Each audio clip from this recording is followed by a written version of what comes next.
श्री शिवाय नमस्तुभ्यम। शनि प्रदोष व्रत की आप सभी भक्तों को हार्दिक शुभकामनाएं। भगवान भोलेनाथ और माता पार्वती आपकी समस्त मनोकामनाओं को पूर्ण करें। दोस्तों, आज है 4 अक्टूबर 2025 और दिन है शनिवार का। आज शनि प्रदोष का व्रत है, तो जो भक्त व्रत धारण करते हैं वो तो पूजा करते ही हैं। अगर आप व्रत नहीं भी कर पाते हैं किसी भी कारणवश, तो भी आपको प्रदोष काल में भगवान शिव और माता पार्वती की पूजा आज के दिन जरूर करना है। शनि प्रदोष का व्रत होता है तो भगवान शिव और माता पार्वती के साथ भगवान शनिदेव का भी पूजन किया जाता है। मतलब शनिदेव के मंदिर में आप दीपदान कर सकते हैं। शनिदेव का मंदिर नहीं है तो घर के आसपास कोई पीपल का वृक्ष हो तो पीपल में जल अर्पित कीजिए और दीपदान जरूर कीजिए। और प्रदोष नहीं भी करते हैं तो भी भगवान शिव की कृपा की प्राप्ति के लिए प्रदोष व्रत की कथा सुननी चाहिए या फिर पढ़नी चाहिए। तो इस वीडियो में आप सुनने वाले हैं शनि प्रदोष व्रत की कथा। इसके अलावा भगवान भोलेनाथ के कुछ विशेष भक्त होते हैं, उनकी कथाएं सुनने से भी भक्ति बढ़ती है, विश्वास बढ़ता है।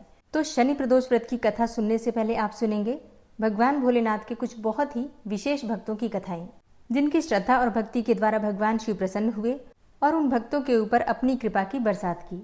तो भगवान शिव की भक्ति पाने के लिए भक्तों की कथाएं अत्यंत आवश्यक है। एक समय की बात है, चित्ररथ नाम का एक राजा था जो भगवान भोलेनाथ का परम भक्त था। उसने एक अद्भुत सुंदर बाग का निर्माण करवाया जिसमें विभिन्न प्रकार के पुष्प लगे थे। प्रत्येक दिन राजा उन पुष्पों से भगवान शिव की पूजा किया करते थे।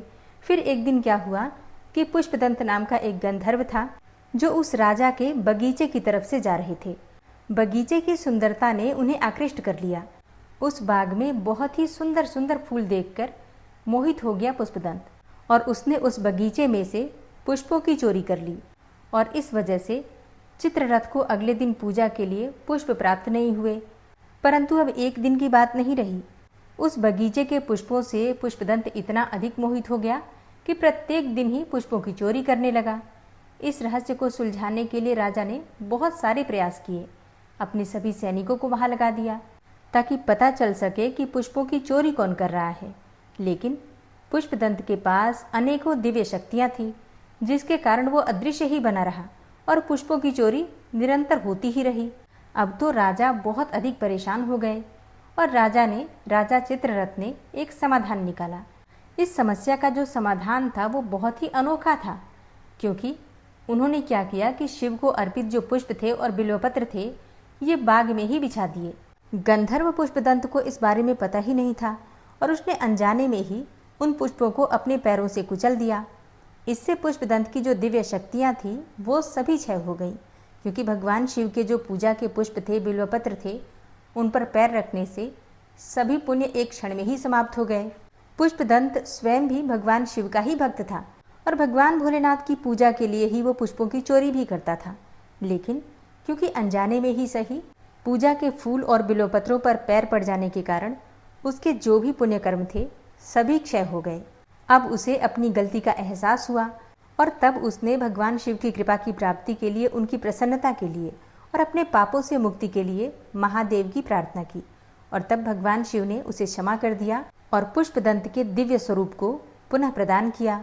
वो स्रोत था शिव महिम्न स्तोत्र, जिसकी रचना स्वयं पुष्पदंत ने की थी। जब भगवान शिव की कृपा की प्राप्ति उसे चाहिए थी तो भगवान शिव की कृपा की प्राप्ति के लिए शिव महिम्न स्तोत्र का पाठ करना अत्यंत श्रेष्ठ माना जाता है। शनि प्रदोष की पौराणिक कथा के अनुसार प्राचीन समय की बात है, एक नगर में एक सेठ रहता था। नगर सेठ धन दौलत और वैभव से संपन्न था और अत्यंत दयालु था। उसके यहाँ से कभी भी कोई भी खाली हाथ नहीं लौटता था। वह सभी को जी भरकर दान दक्षिणा देता था। लेकिन दूसरों को सुखी देखने वाले सेठ और सेठानी स्वयं बहुत दुखी रहते थे और दुख का कारण था उनकी संतान का न होना। एक दिन उन्होंने तीर्थ यात्रा पर जाने का निश्चय किया और अपने कामकाज सेवकों को सौंपकर चल पड़े। अभी वे नगर के बाहर ही निकले थे कि उन्हें एक विशाल वृक्ष के नीचे समाधि लगाए एक तेजस्वी साधु दिखाई पड़े। दोनों ने सोचा कि साधु महाराज से आशीर्वाद लेकर आगे की यात्रा शुरू की जाए।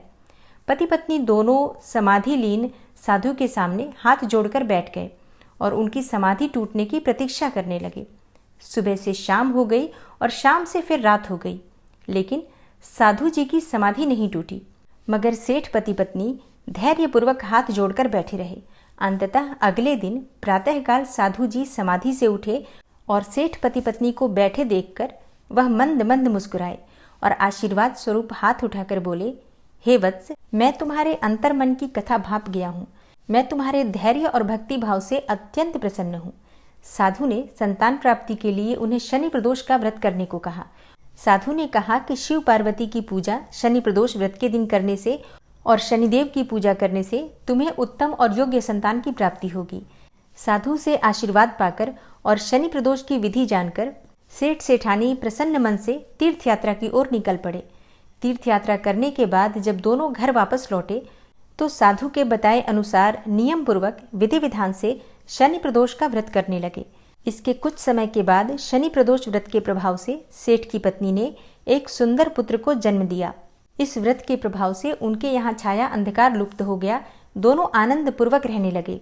तो जो भी भक्त सच्चे मन से भगवान शिव और शक्ति की आराधना करते हैं और शनि प्रदोष के दिन शनि भगवान की भी पूजा आराधना करते हैं तो निश्चित ही उनके मन की कोई भी कामना हो भगवान शिव, शक्ति और शनिदेव की कृपा से पूर्ण होती है। और अब जानते हैं कि त्रयोदशी तिथि कब प्रारंभ हो रही है, कब समाप्त हो रही है और प्रदोषकालीन पूजा का शुभ मुहूर्त क्या है।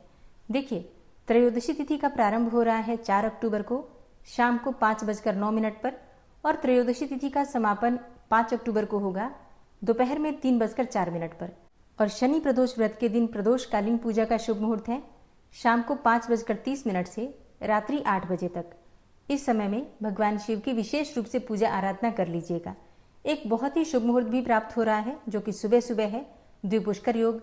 द्विपुष्कर योग एक ऐसा योग है कि इस समय में आप कोई भी कार्य करते हैं तो उसका फल आपको दुगना होकर प्राप्त होता है। तो चाहे अच्छा कार्य करें या फिर खराब कार्य करें, उसका फल आपको दुगना होकर प्राप्त हो जाता है। तो इस समय में कोई उपाय कर सकते हैं, मंत्रों का जप कर सकते हैं, पूजा पाठ कर सकते हैं, दान कर सकते हैं, जीवों की सेवा कर सकते हैं, जिसका फल आपको कई गुना होकर प्राप्त हो। और एक बहुत ही अचूक उपाय शेयर किया है पिछली वीडियो में, आप उसे देख लीजिएगा। उसे करने से किसी भी प्रकार की परेशानी आपके जीवन की समाप्त होगी। तो वो उपाय आप चाहे तो कर सकते हैं, सुबह भी कर सकते हैं, चाहे तो शाम को प्रदोष काल में भी कर सकते हैं। और जिन दंपतियों को संतान प्राप्ति की कामना है उन्हें इस शनिवार को विशेष रूप से शिव शक्ति की आराधना करनी चाहिए, क्योंकि संतान प्राप्ति के लिए शनि प्रदोष का व्रत सर्वोत्तम है। मतलब व्रत नहीं करते हैं तो भी कोई बात नहीं, पूजा अवश्य कर लीजिएगा, सुबह भी और शाम को भी। और अगर आपके पास समय हो तो शिव महिम्न स्तोत्र का पाठ अवश्य कर लीजिएगा। ये कोई भी कर सकता है, मतलब किसी भी कामना से शिव महिम्न स्तोत्र का पाठ करते हैं तो हमारी कामना पूर्ण होती है। और अगर आप ये पाठ संस्कृत में नहीं कर पाते हैं तो हिंदी में भी कर सकते हैं। और शरद पूर्णिमा की वीडियो चैनल पर अपलोड हो चुकी है, आप लोग जरूर देख लीजिए। कार्तिक मास के स्नान दान व्रत से संबंधित जानकारी भी चैनल पर वीडियो अपलोड हो चुकी है, आप उसमें से देख सकते हैं। और कोई भी प्रश्न अगर आपका है तो आप कमेंट बॉक्स में लिख सकते हैं, जल्दी ही आपके प्रश्नों के उत्तर आपको मिल जाएंगे। वीडियो अच्छी लगी हो तो लाइक कीजिए, संभव हो तो शेयर भी कीजिए और चैनल पर पहली बार आए हैं तो सब्सक्राइब करके बेल आइकन को जरूर प्रेस कर लीजिए। तो इससे ये होगा कि इस चैनल पर जो नई वीडियो अपलोड होंगी उनकी नोटिफिकेशन आपको सही समय पर प्राप्त होगी। मिलते हैं आपसे अगली वीडियो में, तब तक के लिए जय श्री राधे।